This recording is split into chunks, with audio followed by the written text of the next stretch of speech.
All right, my name is Justin Wawrzyniak. As you all know, I went from a W-2 engineering job and now I am in real estate as a realtor.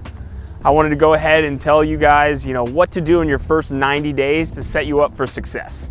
Stay tuned. Yeah, your first 90 days, what to expect and how to be successful. So first of all, if you're new to the real estate world, you're gonna wanna make sure you're learning as much as possible. That usually means driving around to different neighborhoods, figuring out which ones are up and coming, which ones you don't want to steer your clients towards. And once you get the learning side of things down, you want to start finding those clients. So how to find clients. What I did, I had come from a W-2 job to go into being a realtor. So I leveraged those relationships that I had.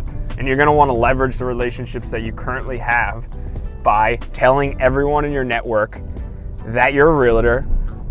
How can you help them? I can help you guys find your first home if it's, a young couple or something like that.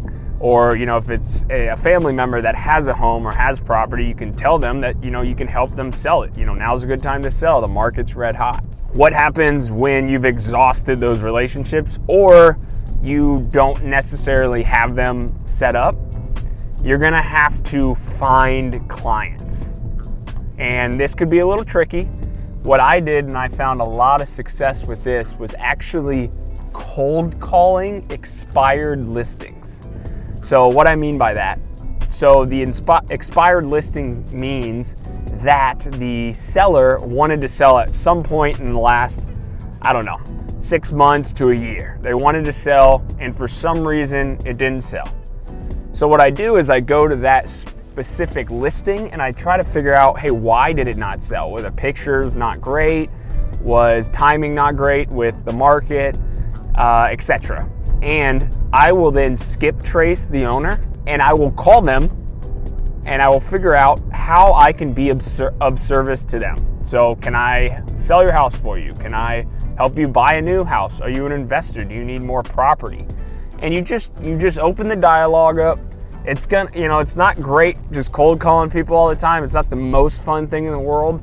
However, the conversion rate and is pretty high, I would say, if you go target sellers that are already interested in selling.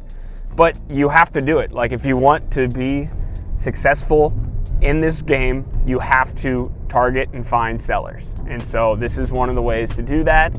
And if you're not comfortable with it, I don't know what to tell you. You probably have to just, the way that I was able to do it, the more you think about calling, the harder it is. So as soon as you have that phone number, just hit dial and just figure it out as you go. Just hit the dialer, let the phone start ringing, and hopefully someone picks up, and just start talking to them, start having a conversation.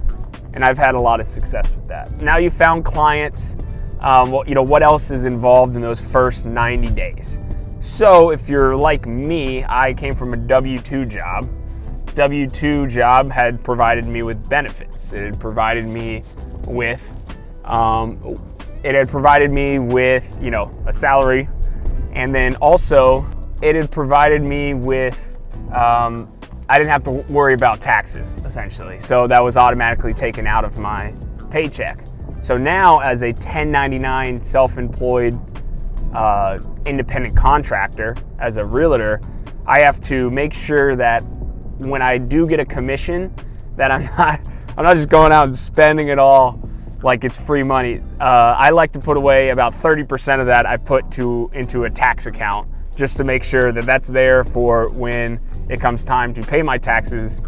And then also, for benefits, you'll just need to go ahead and shop around. A lot of people don't realize, this is a fun fact, you can actually just keep the same benefits that you have from your W-2 job. So if you want to just call them up and say, hey, I'm leaving the job, but I'd like to, keep the same benefits package, they'll just quote you for, how much it's going to cost, and you can go that route. Another thing to take into consideration with being a realtor, 1099, your first 90 days as a realtor, is that you want to make sure that you are putting in the work necessary to succeed. You're gonna wanna out-hustle your competition. It's not a difficult job being a realtor. You obviously need to understand the market and the contracts and the home buying process, property buying process to protect your clients.